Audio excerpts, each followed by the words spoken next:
Hello, human peoples. You're listening to the podcast network of Gamefully Unemployed. To support us and gain access to great exclusive podcasts like Fox Mulder is a Maniac, Tom and Jeff Watch Batman, Star Trek The Next Futurama, and our latest show, Spiel Boys, head over to patreon.com/gamefullyunemployed. We do game streaming, movie nights with our patrons every Friday night, and you can even commission your own podcast about anything you want. Literally anything, within reason, and we have to do it. You are quite frankly out of excuses not to go visit patreon.com/gamefullyunemployed. That's patreon.com/GAMEFULLY unemployed, which is spelled like it sounds. Play, kids! It's the Rutger Hauer Power Hour!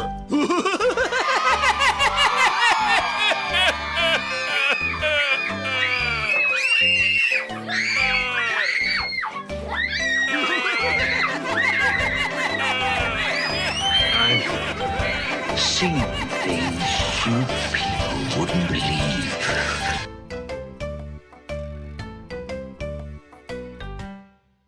Gather round, kids. Rutger Hauer. It is time to learn about sharing. I think so. Sharing, teamwork, asking for help when you need it. It's a big thing. Yeah. It's a big thing. There's a lot of good lessons in today's Power Hour. Yeah, everybody get your kids. Get your kids. Put them by the podcast radio. Mm-hmm. Seat them all in front of the radio. Ask them all, how are you doing? Because it's time for the Rutger Hauer Power Hour with your host Tom and Dave. I'm Dave. You're Tom. That's right. This is brought to you by Nolan Mayton, our beautiful producer, Nolan Mayton. Thank you. This is a 6-episode miniseries about the films and magic of Rutger Hauer. Which films, you ask? Well, you're going to have to listen to find out now, aren't you? Are they the films you'd expect? I was about to say, they're not the 6 you might think.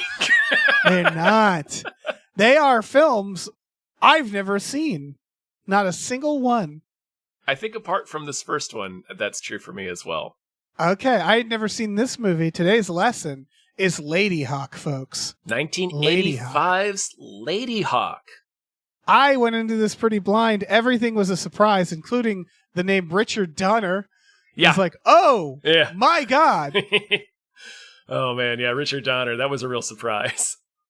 Yeah, and I was like, I don't know what this is going to be. I looked it up to learn that it is, in fact, a box office bomb, which makes sense because the version I was watching on Amazon was difficult.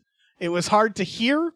It was hard to see. Yeah. Okay, so it wasn't just me. It was really, really pixelated, like really compressed. So many artifacts. The sound was bad. No remaster for Ladyhawke. And Ladyhawke, man, it's due for one though. Yeah. Yeah, this is a Richard Donner film, like right after like Superman and The Omen. He made Ladyhawke. I think this is in between that and Goonies. He's going to make Goonies soon, and Lethal Weapon. My goodness. Yeah. What an adventure Ladyhawke Richard is. Donner. Yeah. So yeah. Won't be his last fantasy movie either. In 2003, he directed Timeline. Oh yeah, that is fantasy, I guess. Well, that's science fiction, but I meant more, I guess, medieval. Yeah. This is I just the name alone, I didn't know anything about this movie, so halfway through the movie I was just like, oh, Ladyhawke. Oh, Ladyhawke. I seriously, because it ends with an E, Ladyhawke with an E. Right, it's like a name. So I was like, yeah, I was like, is that the name of a castle or no? It's a Ladyhawke. It's a lady who turns into a hawk by night, Dave. Hawk by night. No, hawk by day. Right, he's Hawk werewolf. by day. He's they werewolf. They could have called by this night. Werewolf by Night. Yeah, he's Werewolf by Night. That's they could have called this Hawk Wolf. There's so many things they could have called this. Well, they called it Ladyhawke. Right, because Matthew Broderick names her Ladyhawke. We'll get to him. So by that same naming convention, he should be Man-Wolf. Yeah, Man-Wolf. You're Lord right. Wolf. Lord Wolf would be cool too. Yeah. I guess let's get into today's lesson. Do you want me to go through it? I would love for you to, yeah. All right. Once upon a time, there was a thief known as the Mouse who escapes an evil dungeon run by Eric Idle, the bishop. It's very idol adjacent. Yeah, he's a little idle. Evil Eric Idle. He goes to an inn. I guess you could call it an inn. It's more. It's like an outdoor It's everything. inn. Yeah, everything is kind of lightly like we had a medieval village. Yeah. We had like a old timey pilgrims village. We had a very few buildings to shoot. So yeah. We're just attacked. It's an inn, but it looks like the food court at a Renaissance fair. Yes, it really does. And he is recaptured or rather attacked by Eric Idle's guards. Yeah. Where suddenly those guards are ambushed by our hero, Navarre, played by Rutger Hauer, folks. Rutger Hauer. Rutger Hauer.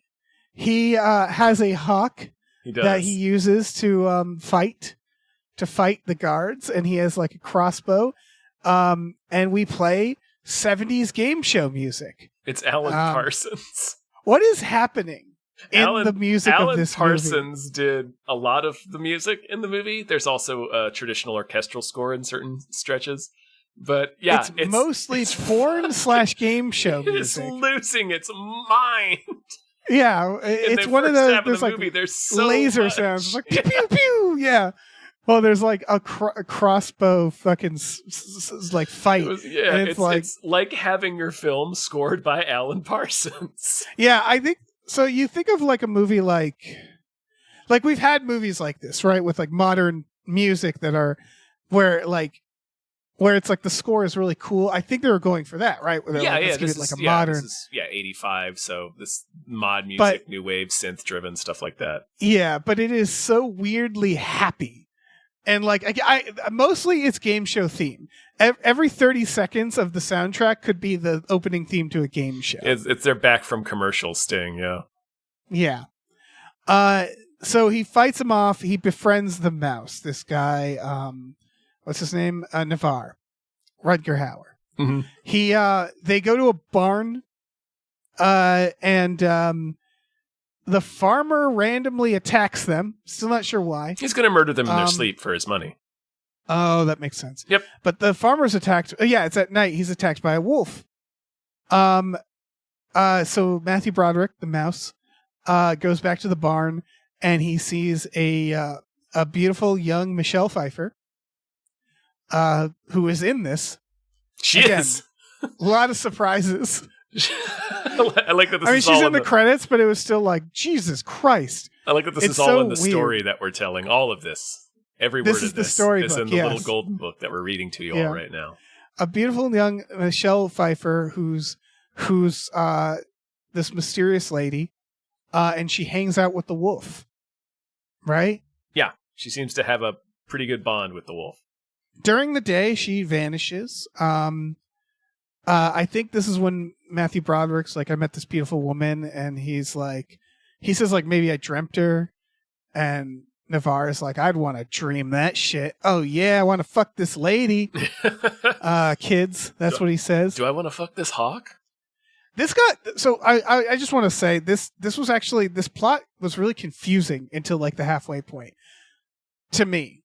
Maybe I don't know. Maybe it's not really. sound. It's just that they were keeping They're keeping a secret, and I didn't know there was a secret. Information close to his chest. So we're really following Philippe the mouse. This was weird. All right, I thought this was weird. A beat. He reveals to the mouse, "I'm going to kill the bishop," because I don't know if he says why. And the mouse kind of like makes a joke of it. He's like, "I want you to help me get in because you got out," and he's like, "I'm not going to do that." And then he sort of does like a tee hee hee, I'll help you. And then the next scene, he's tied to a tree. And I couldn't quite figure out what had conspired that resulted in him being tied to a tree. Oh, he didn't want him to run off. Because he asked him to help him guide him back to the city. He says, "No way. I'm not an honorable man." He starts to walk off. Rutger Hauer throws his sword at him. And yeah, like, and that's... I'll get, which is foreshadowing. It is. And it's like, okay, I'll get firewood, and the next scene is him tied up. So presumably, that's what I mean. Rutger Hauer thinks he's going to bail on him if the second he turns his back, so he ties him up at night. No, that all makes sense. It just was weird to have that exchange where he's like, I'll get firewood. So it seems like, okay, I am going along with you. And then he still ties him up. Because I was like, who tied him up? Like, it didn't feel like that scene had ended with Rutger Hauer being like, I better tie you up. Does that make sense? Well, I mean... It felt like their agreement, they had reached a settlement. Like, they... Sort of. And being like, I will kill you. Right. So it makes it even more likely that they're not friends yet. So... Yes. And also, he turns into a wolf every night. Spoilers. So Spoilers. he can't watch him. So... Right. I think there needed to be a scene where he ties him up. I think I just needed a scene where he's like, I don't trust you yet. That's all. But because this is followed by him conning the beautiful lady into letting him go. And then he like reveals that he tricked her and she says the captain's going to kill me or something. And I was like, who's the captain? Again, Navarre. This is all going to be revealed. No, they already told us. But I didn't. Did they? Yeah, they when Navarre first shows up at the outdoor pub, one of the sub bosses there, this guy Marquette or Marquet, right. I think he's basically Guy of Gisborne from Robin Hood. Okay.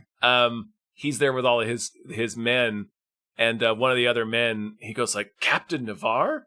And he's like, oh, Francisco, yes. Like, he used to be the captain of the guards. I mean, yeah, I meant, like, her relationship to him, too, where at this point it hasn't been established. Oh, right. It's purposefully confusing to some extent. Okay. But I was like, why is she worried? Oh, okay, sorry. Oh, well, I did. Well, at first I was like, are there other captains? Because I was like, they hadn't established her relationship to Navarre. So I was it was like a series of things happening. I got you. Yeah. You got all that, kids? All that clear to you guys? You get all that, kids? Everybody listening? Yeah. I believe he's caught. The mouse is caught by the guards again. He gives up Navarre. He tells him he's riding to kill the bishop. The guards ambush him, and they fight to porno music. And his hawk gets hit by an arrow. And Navarre is like, oh shit, oh fuck, oh shit. He does surprisingly poorly in this fight for a dude that's supposed to be the baddest ass in the land. Wearing a ridiculous costume that we'll get to when we talk about Rutger. But, it's so funny how like the bird immediately gets shot and he immediately gets shot in the chest with a crossbow bolt. It goes so badly. It's like if that scene when Aragorn comes to save them from the ring race, if they just broke his neck and shoved him off that little cliff. Yeah. They just give him a wedgie. Kill him immediately. Yeah, so he gives the hawk to Philip, who is the mouse, who is Matthew Broderick. And he says, you need to take this hawk to a monk. He'll fix the hawk up. He's like very upset. But like, yeah, it's his pet hawk, like I get it. So Philip rides the hawk, the little injured hawk that's squawking in his arms, to this monk who starts doing surgery on the hawk. Mm-hmm. Hawk that surgery. Night. Yeah, hawk surgery. That night, Philip sneaks in. Monks preserve that knowledge from generation to generation. Oh yeah. I get that, because it's like, if you're a monk, you need to not die, so you need to learn weird things like how to do hawk surgery so no one will kill you, because they're like, well, if we need a hawk, if our hawk ever needs to tune up, which they frequently do. They recommend you get one after every 5,000 miles it flies. Yeah, because I mean, hawks were phones during this time. Yeah, the iHawk. They're like iHawk. They're smartphones. Or the Hawkeye, I guess I should have said. Oh, shit. Oh, well. Nope, got it right the first time. iHawk. Phillips sneaks into the hawk room and finds the beautiful lady, Michelle Pfeiffer, with the arrow, revealing that she's the hawk. Yeah. That's the moment where I went, Ladyhawke. I get it now. She's a lady hawk.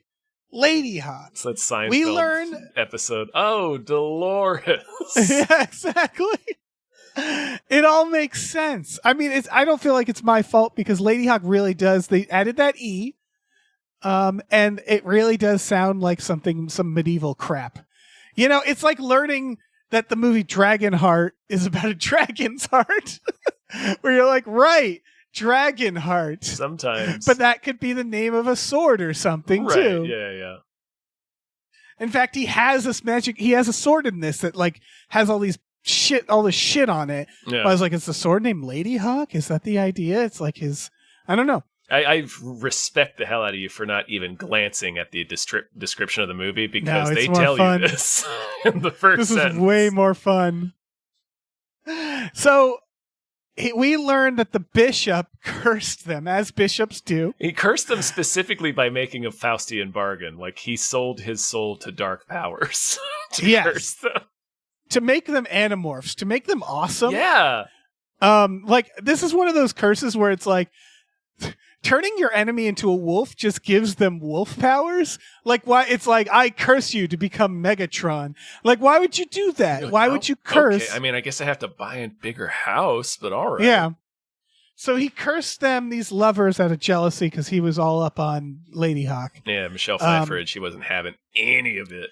Yeah, so he cursed it so that Navarre turns into a wolf by night, and Michelle Pfeiffer turns into a hawk by day, so they shall never fuck. Or they can't ever even be together. Like there's enough time at twilight and dawn. Michelle Pfeiffer later tells us that they can almost touch each other before they transform. She could give him a handy real quick at dawn. Just a real quick fisto, yeah. Yeah, that was my first note. Was like, okay, let's make this work. Yeah. Maybe like she could fuck a dog. Is it good? I know. Also, do they have the brains? No, the animals. They specifically say that. Oh, that's awesome. They say that they don't remember anything about their human lives when they're the animals. Okay, so they are just an animal at that point. Yes. It's lover pet. Yeah, it actually, you know what I thought this could be? This feels like it would be a really fucked up and weird manga. This feels like an anime adaptation of kind of, I can see this being just like a weird anime that people watch. Really? Yeah, really get into. Yeah. Yeah. And it would be, I don't know, it'd be called probably, Hawk Dog or something. I don't know. He saves the hawk. The castle gets attacked. She turns into a hawk midair, which was cool. She falls off the castle and sun rises and she turns into a hawk mid blood curdling scream. Yeah, it's pretty sweet. And yeah, we've learned all this, and I think this is where the mouse is into it. He's like, okay, I'm gonna help these freaks. He's been kind of into it before, like they're showing. I guess we can talk about this in the character stuff, but yeah, he starts telling them lies, but good lies, about what, because they'll ask him. Did she say something about me? What did she say? And he's like, oh, she said all these wonderful things about you. And she's like, what did he say about me? Oh, he said all these things. So he's learning. He keeps wrestling with the lesson of, okay, he also talks to God, like Stephen in Braveheart. Yeah. He's like, okay, God, I'm confused about what lesson you want me to learn about lying. Yeah. Yeah. He's when he tells the truth, it hasn't been good for him. He's in one of those situations that's what a bummer situation. He's their boy. He's probably 25. To realize you're the sidekick in a fantasy fairy tale, you're like, oh, God damn it. There was a moment. I'm the LeFou? Yeah, there was a moment where he thought he had a shot at Michelle Pfeiffer, and he's like, no, I'm her helper boy. Great. And there's a little jealousy that happens. I'm one of the dudes that turns into a fucking mouse to help her at the ball. Yeah, exactly. I'm going to help her get dressed every morning. Son of a bitch. I'm going to see her naked, but the way a dog would see someone naked. I'm going to get cake in my face on the day she gets married to Rutger Hauer. Exactly. And so he accepts this idea. The wacky chain of events is going to make me fall face first into that cake. I just know it. I just fucking I'm know the sidekick in a Disney movie. God damn it. They're leaving the monk, but the monk tells them that the curse can be broken with a day without night and a night without day. Navarre is like, that's nonsense, you old drunk. Fuck you. Fuck off. I did sit there thinking about man, that it really would be kind of impossible to convince somebody that an eclipse was going to happen in a couple of days because it's medieval times. If that was said to me now, I'd just go, "Oh, an eclipse." An eclipse. Yeah, I saw that on Google. As the Reverend saying it, all of us, the modern audience in 1985, knows that he means an eclipse. An eclipse. Yeah. Rutger Hauer's like, the fuck are you talking about? Yeah. And so he's like, nah, I'm just going to kill this bishop. His whole plan is, I'm just going to kill this bishop. Does that break the curse? I don't fucking care. This guy turned me into a wolf. He turned my girlfriend into a fucking hawk. Fuck this. Yeah, he's consumed by rage and revenge. He doesn't. Right. He's decided that there's no way to break this curse, and we're all just doomed forever. So they're on their way, and the bishop, knowing that they're on their way, sends Cesar, I believe his name is, yes, Alfred Molina. Alfred Molina, who I want to talk about more in the next segment, who, let's just say, seems to be of little consequence to this story. He sort of comes and goes. It's just another obstacle. Like, it's Richard Donner doing adventure/action movie beats. He's just throwing a new obstacle at them for each leg of their journey, and he's one of them. He's a trapper who's been hired to trap the wolf. The wolf also gets caught in the frozen river. And jacks Matthew Broderick's chest up because he dives in to save him. Right. And so, basically, I believe the mouse convinces them of trying to break the curse. He says, let's give it a shot. And so he brings them through the sewers, which they set up quite nicely in the opening, where when he's escaping, he accidentally finds the cathedral. So they go back that way. They get into the cathedral. All right, so I want to talk about the next segment, but Navarre at some point tells the monk, if we don't break the curse, kill the hawk. Well, he never is on board with the curse, with breaking the curse. Right. He thinks the plan is nonsense. So what Philippe does is he tells Michelle Pfeiffer about their plan to try and break the curse during one of the nights where she turns back into a human and Navarre is a wolf. So the three of them, her, Philippe, and the drunk old priest are in on it. Rutger Hauer's like, no, I'm getting into the cathedral to kill the bishop. This right. your nonsense about the curse and a day that's not night and a night with no day, that's bullshit. So he tells him, if you hear the warning bells ring in the church, that means I've failed. So you need to kill her and make it quick and easy, like kill the bird. Yeah. And it's like, really, dude? Like, you don't think she maybe wants to live? Yeah, I could be an anamorph. It's not a fate worse than death over here. It's fine, dude. That was one that pinged me because I was like, did I miss something? Is the sound bad? Like, why is he doing that? And so they fight in the cathedral. He horses into the cathedral. This is a badass fight. Yes. They joust in the cathedral to begin, and then it's him and Marquet, the mini boss, and then they both eventually get off their horses and do a sword fight. And it's like one of the coolest sword fights I've seen because they're both using big broadswords and they're just swinging them like baseball bats. And they're dressed like Tron knights. Kind of. Yes. Yeah. Like, it's a knight outfit where I'm like, is this historically accurate? They look like Tron. They have these weird helmets with like metal bars in front of them that are like I kind of assume this is like a little known helmet, you know what I mean, where it's like, I don't know, I can't imagine they just made it up for the movie, but maybe they did, because it's like, it's similar to a jousting helmet. It just has more slits. It's weird. It's like, looks like a rib cage. It does. But yeah, the sword fight was really cool. I was really into it. It's well choreographed too, so they're just swinging these things at each other, but it's always like, it just looks good. Like, you can tell the swords are heavy, but it's well choreographed. So they're still, even though they have to like swing these things like sledgehammers, they're still being precise with their movements and deflections. It's a cool ass fight. And then a solar eclipse happens, and Navarre is like, "Oh shit!" That's apparently what he means. Yeah. Oh fuck! Oh fuck! Oh fuck! And then the guards ring the bells, and he's like, "Oh fuck! Oh fuck! Oh fuck! Oh fuck!" Yeah. So you're thinking about to get a Romeo and Juliet sitch. Luckily, the monk is like, "Why would I kill the hawk? Of course, I'm not gonna kill her." Yeah. Yeah, you idiot! Like, why would you do that to her? So they continue to fight, and at this point, he thinks she's dead. And then he's about to kill the bishop, and she comes in, and she's like, "I'm a human." And then this is another one. They have to look at the bishop, and that breaks the curse. He says, like, "Look at us both. Look at us." Yeah, and then they go, "The curse is broken." What they keep saying is you have to appear before the bishop as man and woman. Got it. All right. And that'll break the curse. So he's like, "Look at her," and then he's like, "Look at me," and then he's like, "Look at us." It was pretty cool, honestly. It's a good scene. Oh yeah. Oh, this ending rocks. I fucking love the ending, the last shot where the bishop is like dying.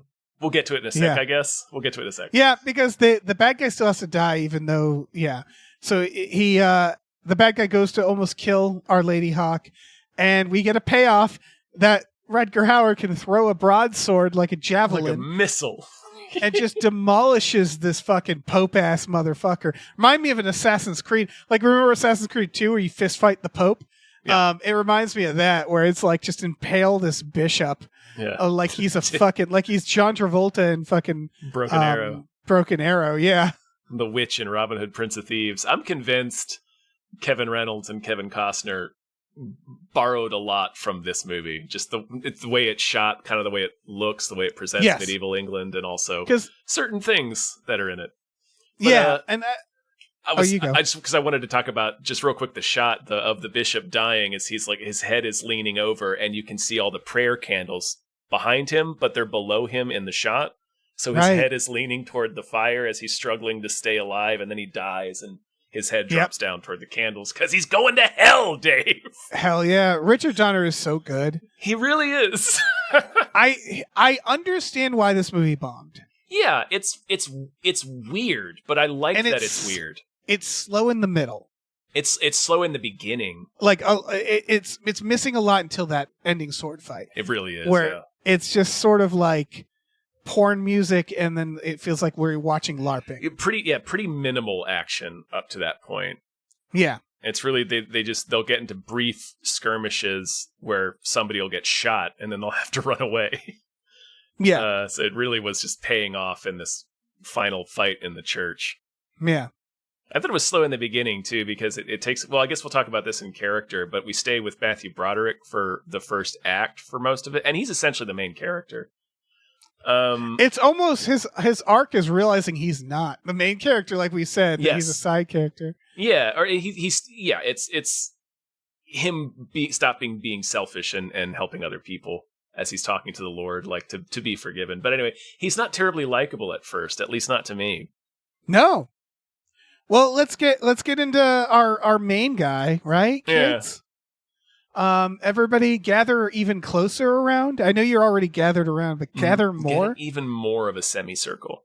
Gather more kids. God fucking damn it. All right. Bring more of them in. I don't want to see any carpet. Just kids sitting with their coloring books, listening to Rutger Hauer stories. I want a swamp of kids in front of me.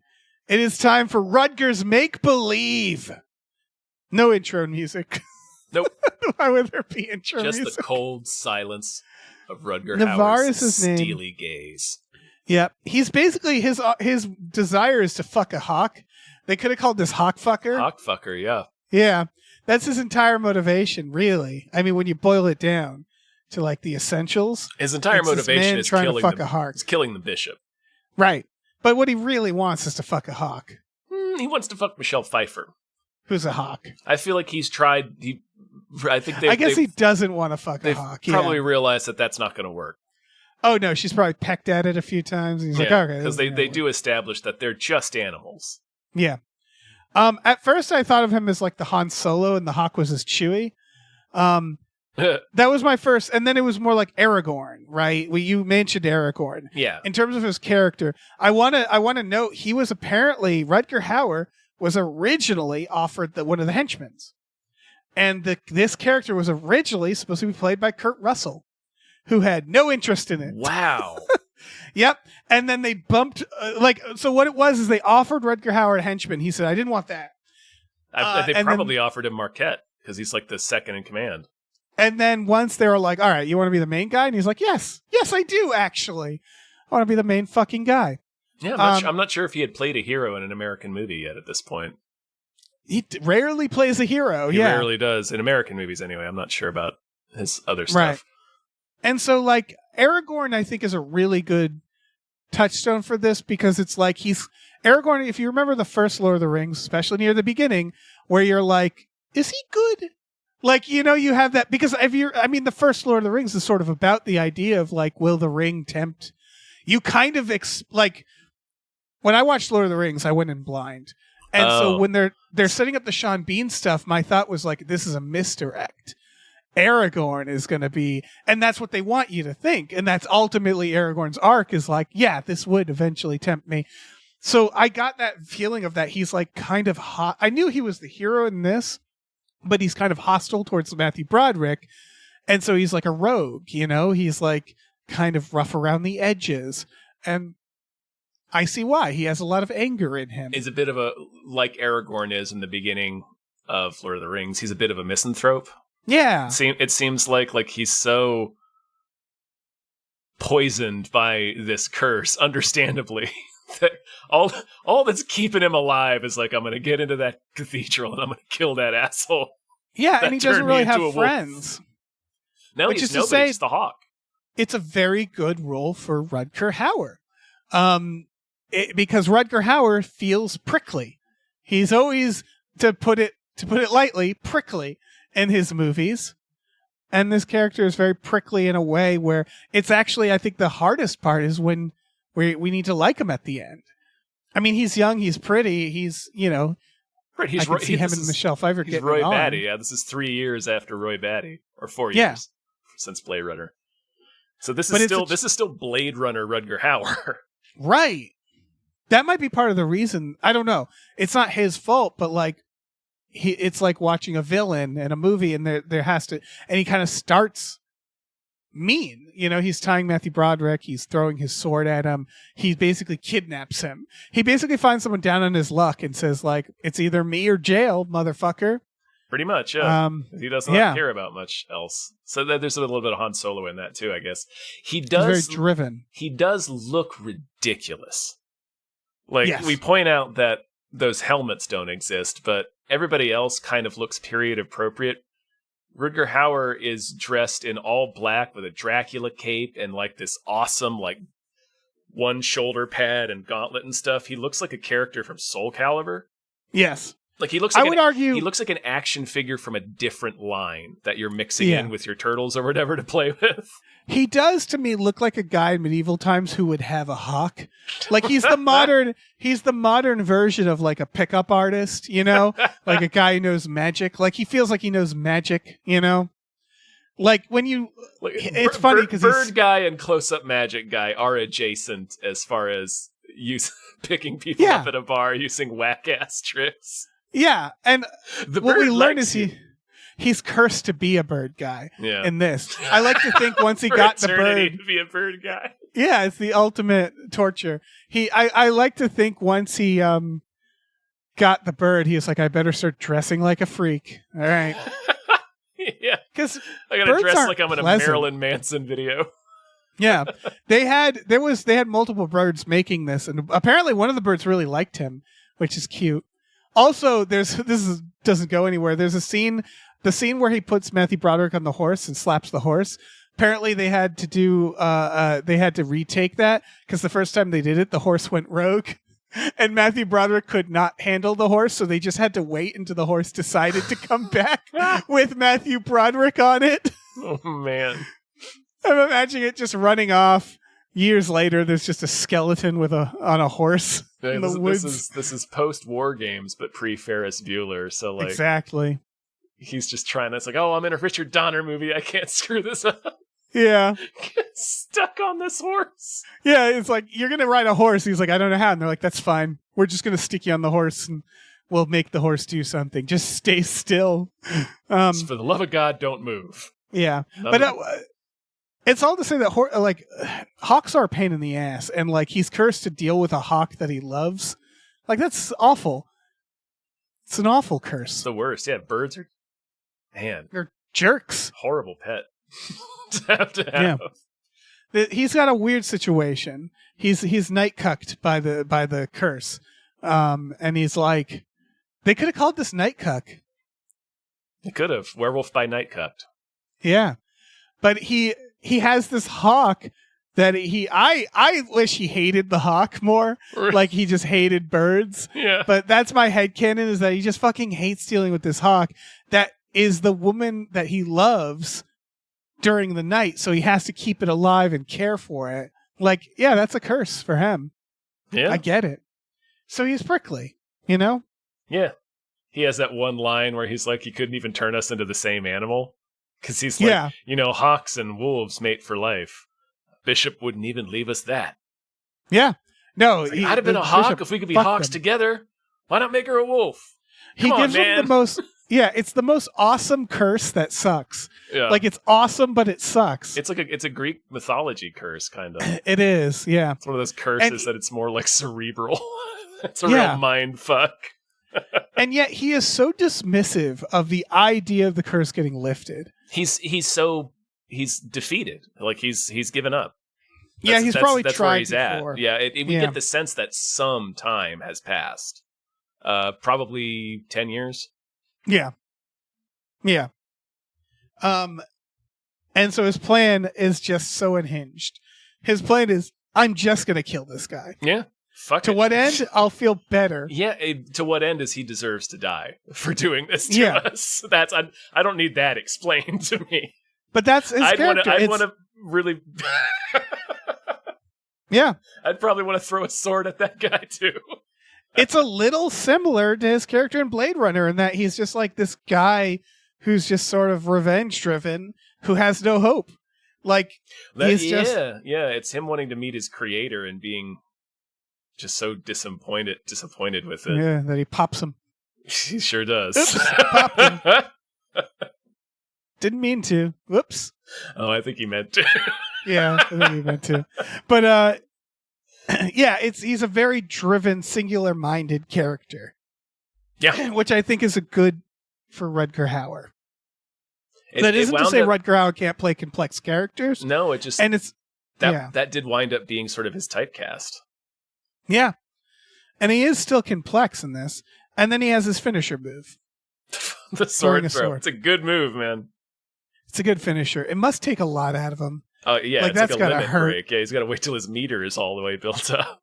Yeah. You can't just throw a sword like that. Yeah. You're right that he seems like he's in a completely different movie. It's the way he's dressed, man. He's dressed like Skeletor. He is. He's dressed like a Rutger Hauer villain. Like everyone in every village would be like, what the hell is wrong with that guy? This is a movie where when I looked at stills, I just assumed he was the villain of Ladyhawke. I was just like, he's got to be the bad guy, right? Why wouldn't you? It's Michelle Pfeiffer and Matthew Broderick on the poster, and then if you look at the back of the VHS, it's Rutger Hauer in a Dracula cape in 1985. You'd be like, oh, he's clearly the villain or an evil sorcerer or something. It is really a bummer that they pretended he wasn't the main character. Because I get it, because I'm sure that poster was made after, Matthew Broderick and Michelle Pfeiffer became big. But I don't know. It's just weird to hide that. It's weird to hide. Because I'm looking at the posters, and a lot of the posters are just those two. And then Rutger Hauer's in there's one that's like he's tiny on it. He's like a secondary character. I guess because thinking about his character is he's so stoic that Michelle Pfeiffer and Matthew Broderick are more of the warm, relatable characters. Also, just in terms of, obviously to put Rutger on the poster, but he is in normal situation, he would be third build, right? Because he has he has less screen time than the other two. He's just flat out not in it as much as Matthew Broderick and Michelle Pfeiffer. Yeah, I guess so. Yeah, in the middle, he's more of a wolf. It's really after Act 1 we spend most of our time with Broderick and Michelle Pfeiffer. Yeah, it's just interesting because it does feel like his story. But you're right. He's technically. Yeah, if you were telling that the story of that curse as like a legend in, like a book of fables or something, he would be the hero of that story. Yeah, I just think like if this was Harry Potter, he'd be Ron, and they're treating him like he's like Neville. Like, you know what I mean? Where it's like in Harry Potter, he'd be Harry Potter. Right? Right? Oh, I guess what I mean in terms of like screen time and I see. Yeah, where it's like you look at the posters for Harry Potter and it's like, yeah, Harry Potter's big on it, but there's Ron. Ron's on there, you know? Yeah. Yeah, Ron's there too. And it's like it's weird that he's not even on the some of the posters. I've not seen a Ladyhawke poster that he's actually in. He's in a few where if you look it up, but it's like he's again very small. I found one that's like clearly like looks like one of the old ones where he's like under Matthew Broderick. Where Michelle Pfeiffer's the biggest face on it. Yeah. Which again, I know why, because retroactively they're like, well, it's Michelle Pfeiffer. Yeah. But she's not a huge character. And like we said, Matthew Broderick is kind of the main. In that we spend the most time with him. The story is, he's the audience proxy, essentially. The story is told from his perspective, more or less. Yeah. But I would say like they all have a lot of screen time, and Matthew Broderick barely has an arc. I guess we should talk about that. Should we talk about the helpers? Should we look for the helpers? Look for the best little helpers. Yeah, let's look for the helpers, kids. There's Matthew Broderick as the mouse. Pre-Bueller, like you said, but post-War Games. He does not have old-timey face. He has 1985 face. He also doesn't have... That was a struggle. Old-timey voice, although he does all right with it. The character reminded me of Barry Coogan in The Green Knight. Like he's a scamp, and he kind of talks like way less a scamp. Less sinister than less Barry sinister. But like you said, he talks to God. Right, yeah. It's like Steven in Braveheart, but not that crazy. Yeah. It's more anyway. I just love that Matthew Broderick, like this is pre-Bueller, but they're like, he looks like a guy who talks to the camera. Like that's sort of like, he basically talks to the camera in this, it's God, but he just narrates everything. He seems to have a weird relationship with his mother. He describes escaping the dungeon. His first line is, "It's not unlike escaping mother's womb." And I was like, that's weird, man. Escaping a sewer dungeon. And then later... I think he's referring to the circumstance because he's squeezing through a tiny, tiny hole like Andy Dufresne. Yes, but then he keeps talking about his mother. Oh. Did you notice that? No, I didn't. He references his mother a few times, and then he says he doesn't know his mother. So, like, he's got an issue. He's got an issue. They give him, like, a little monk haircut, which is funny. Do it's they? Like a little shit. I thought he had, like, a modern haircut. Bowl cut. Oh, I didn't notice that it was a bowl cut. It's like a shitty bowl cut. Like, it's like I cut my own hair bowl cut, if that makes sense. But it does look modern. It's pretty modern. It's hard. It's hard to have him and Michelle Pfeiffer and then tell me it's medieval times. Yeah, that's tough to contend with. I'm just so used to seeing him as like a Ferris Bueller type. But he's like such a little stinker in this. Like, he's more of a little... Like, he saves his life and then makes him do chores, and he's like, chores. And he goes, wolf, wolf, please no wolf, when he's running through. Like, he's just a lot more, I don't know, little stinker. That's all I can think of. Where it's like, he doesn't feel as clever as Ferris Bueller, or like... No, he's not particularly. Yeah, he's kind of simple. And we've already talked about him a lot, but he's like their sex helper. Yeah. Like, he learns, his whole arc is, oh, I've been demoted. By the end of the movie, he's demoted. By the end of the movie, he leaves with the priest. Yeah. It's like, well, we got to hang out now because they're not going to want to have... They're just going to want to fuck for like 5 years straight. That might be another reason why... I don't know why I keep comparing it to Lord of the Rings, but you look at Lord of the Rings and it's like, we end on the hobbits because that's where we began, right? Those are our main characters. Whereas this ends... It like starts with him and then he just leaves and the movie ends without him. And it's like, wasn't he the main character? Like, it really is, the twist is that he's not the main character. I have other ones written here. Sure. The rhyming prisoner. Yeah, the guy I imagine is immediately executed. They say he is. His crime is rhyming, I feel like. He speaks in rhymes. Why does he do that, Tom? Partners in crime. I don't know. They keep saying he's crazy. But Yeah, yeah, he says they the mouse, he left the literally house. do hang him. He says to the guard, "Take him out and hang him." Yeah, he's got- like, the they got mouse, he sick left of the his house, rags. and he's like, kill this man. I would told too, him a I get it. nursery rhyme about the escaped prisoner. Cut this guy's head off. Yeah, for the love of God, somebody kill this man. I don't even care who. I don't care how. The world doesn't need this man anymore. Lord Eric Idle. Whoever kills him Bishop. gets out of jail free. Yeah. Fuck it. Just looking at the rest Shank of the this prisoners in man. the cell. Lord Eric Idle and his weirdly specific curse. It's just such a weird curse. I mean, he probably like talked himself into it. Like it was like one of the ones that the demon was trying to push or something because it was on special. Is he really trying to sell it? You're right. He sold his soul, and then he's like, "What do you got?" And the demon's like, gives him a menu, and he's just like, "Oh, this one's neat." And the demon's like, "Yeah, I never get to do that one. No one ever wants that one because it's fucking weird. Yeah, it's a weird one. I thought that one up when I was doing peyote." You want to try it though? Yeah. It's different. It's unique. Listen, Hard I'll give to you half prove off. it's a curse. And yeah, if you don't like it, I'll give you something else. Yeah, you can bring it back and we'll turn her into a goat or something. You'll love it. Yeah, you'll fucking love it. We'll shrink him down and send him to the moon or something. It'll be great. Yeah, I love evil bishops. Again, he's like an Assassin's Creed villain.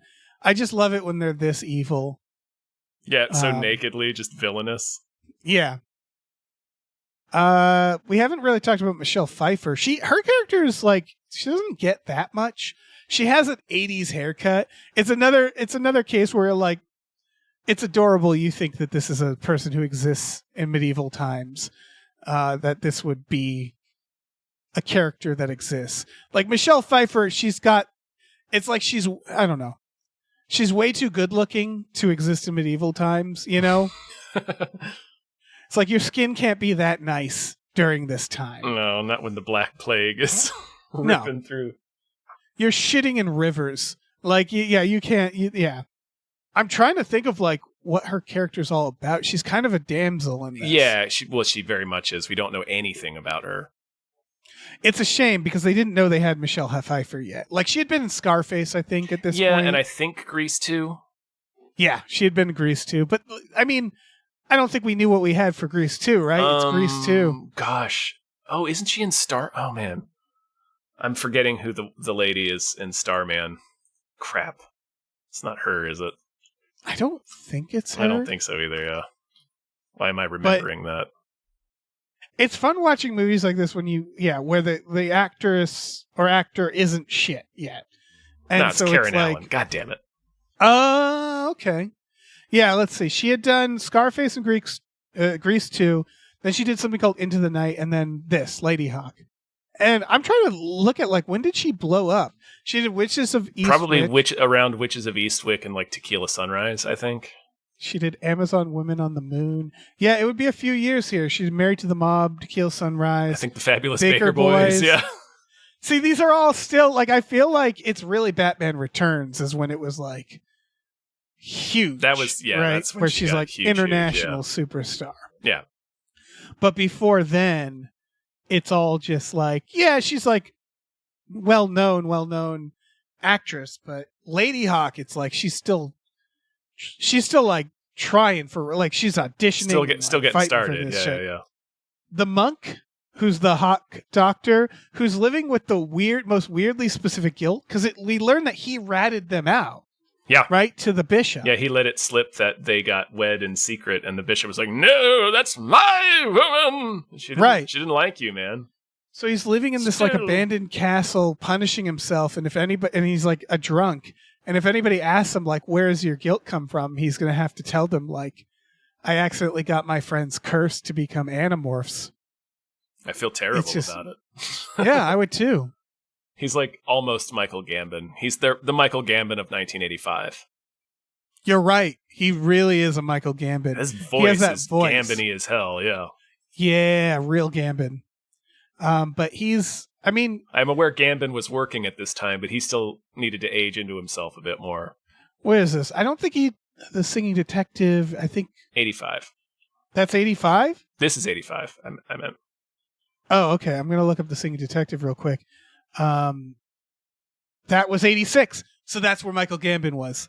He was making the singing detective. Sweet. He was younger. Yeah, he had to age into Dumbledore age first. It's good to know where Michael Gambon is at any given time. Well, we know where he is now, pretty much. Yeah, it's a shame. I'm not going to have to check in on that too many more times. We should do a podcast. Checking in with Gambon. It'd be a 2-second podcast. Yeah, 40 minutes of silence. Yep. And then ends with, he's dead. Still dead. Credits. All right. Still dead. Alfred Molina, who during this time, he always was popping up and shit like this. He would just play bad. He would play bad guys in movies like this. Did I get this right? Because this is another where I felt like I looked away. They play him up like, oh, the trapper, he's going to be a problem. Does he get his own head stuck in his trap? Yes. Okay, he's like the worst trapper. He kills a wolf that we think is Rutger Hauer briefly, right? But is not. And then Michelle Pfeiffer kicks him in the face, and he lands in his own trap. He really Boba Fett's out of this movie, where like he's like, when they show him, they're like, oh, we got a wolf tracker. He's gonna get shit done, and it's Alfred Molina. I'm like, oh fuck. And then he's like out for like a day, and then he gets his own head stuck in a trap. And it's like, it dies. And that's it. It's the funniest way for a trapper to die is to get stuck in his own trap and not his leg, but his head. Well, yeah. Like, that's so funny. That's Richard Donner. Like, Richard Donner would put his causes into his movies. And this movie has a very pro-animals and anti-cruelty to animals. Right. The reveal is that animal trappers are just idiots, where it's like, it's easy to hurt an animal. Yeah, that's part of like, it's not, there's no honor in hurting an animal. And I could kick a puppy today. I wouldn't earn that at all. You know, like you just have to go find one. That's it. It's just, I agree. I'm sure it was like, oh, it's a cruel trapper. Like they have Michelle Pfeiffer literally scream when she sees all of his wolf skins. Yeah, it's Cannibal the Musical. The trapper's in that. Where it's like, these people are dipshits. Being a trapper, like at least when you're hunting, like... Know that I'm a trapper, I'm the meanest guy around. So good. Even hunting, I'm like... I get hunting and trapping for food. Like there's no... I think that's not dishonorable. I think it's just a necessity. But if you're hunting for sport, even then I'm like, hunt, I don't know, bears. Hunt something that can hunt you back. Yeah, it's more of a business, and not to justify it, but there's more of a direct profit line here. He's selling the furs. Yeah, and again, I get that. And this time it's like, listen, there's only so many jobs here. Yeah. Like hunting and trapping animals. I get it. And it's a necessity in this time. But I love that Alfred Molina, they're just like, look at this badass. And then he dies like an asshole. Yep. The biggest asshole in the world.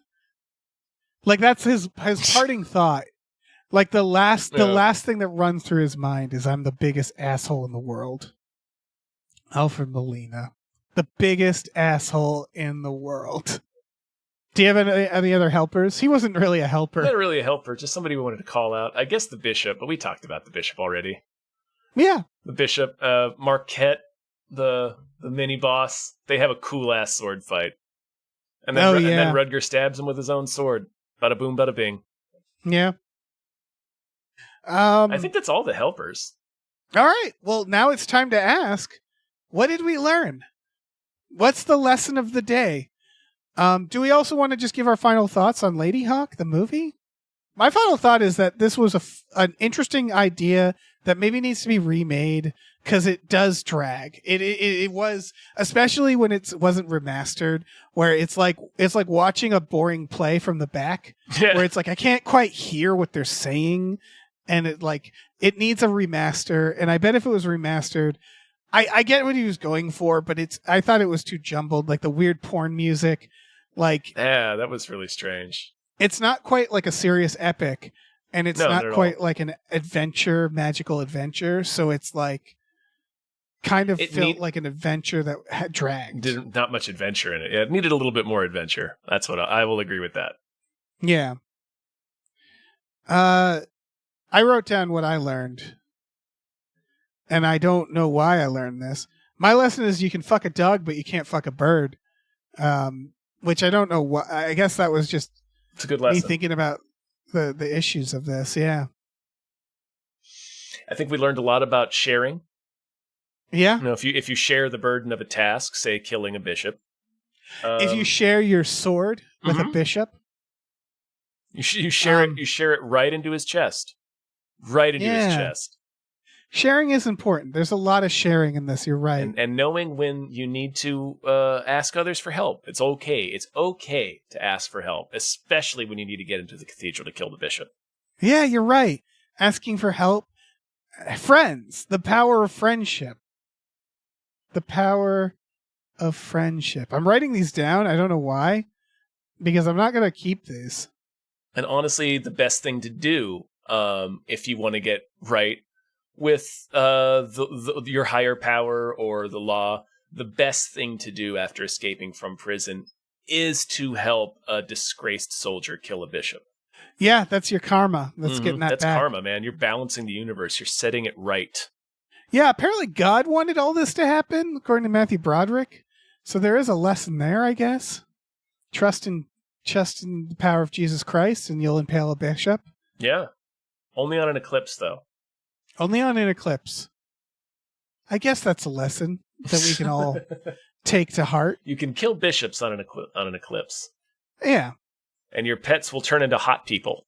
Right. I think, yeah. That's the lesson. You'll get to fuck your pets on an eclipse. On an eclipse. Yep. I like that. All right. We learned a lot. We learned a lot today. Sharing is caring. Sharing is caring. Here's a question. Should we reveal what the next film is? I guess we could. The next one I have listed here is A Breed Apart, which involves Powers Booth. Oh, now we're talking. Now we got a film. I haven't seen this movie, but I don't know anything about it. And I think I might. Oh my God. Sorry, I just looked at God damn it, I just looked at the synopsis. Do you want to know? Yeah. It doesn't not include birds again. Sweet. Let's get prepped for next time. Let's let them know what's A conservationist and a widow meet a mountain climber hired to steal bald eagle legs.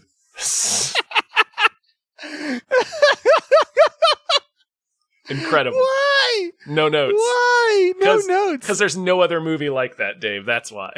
Yeah. A Breed Apart. Why? Why did you? What an exciting treat for us. I'm so excited for A Breed Apart. Yeah, kids, we're going to learn something about nature next time. But for now, big old thank you to Nolan Mayton, our biggest helper. Thank you. The producer of this show. Thank you, Nolan. As always, a delight. Do we need a letter this was brought to you by? Probably. All right. I'm going to say K for Kill the Bishop. Yeah, let's do K for Kill the Bishop. And this was through our Patreon, folks. You can check us out at patreon.com/gamefullyunemployed. GAMEFULLY unemployed. We have exclusive podcasts on there like Tom and Jeff Watch Batman, Fox Mulder is a Maniac, Star Trek The Next Futurama, and Spiel Boys. And then we have tiers like this where you can have custom podcasts made, all sorts of goodies. We watch movies with our patrons every Friday night. Sometimes surely we have watched Rutger Hauer in them, yeah. Yeah. We also have a store. Head over to GameFlyUnemployed.com. You can find a link to our Teespring store. We have all kinds of cool original artwork and designs you can get on t-shirts, mugs, stickers, posters, all sorts of things. So slap your helping peepers onto that. Yeah. Ask your parents' permission. Remember, kids. Rutger Hauer. Just those words. Just remember that name. Kids love Rutger Hauer. Yeah, if things aren't going right in your life, wait for an eclipse, kill the bishop, see what happens. Yeah, that's that you can use that in court. That's a legal defense. Yeah, there's precedent. Eclipse animal fucking. They call it the Ladyhawke ruling. Mm-hmm. Look it up. Google it. Okay, bye. All right, bye. All those moments will be lost in time, like tears.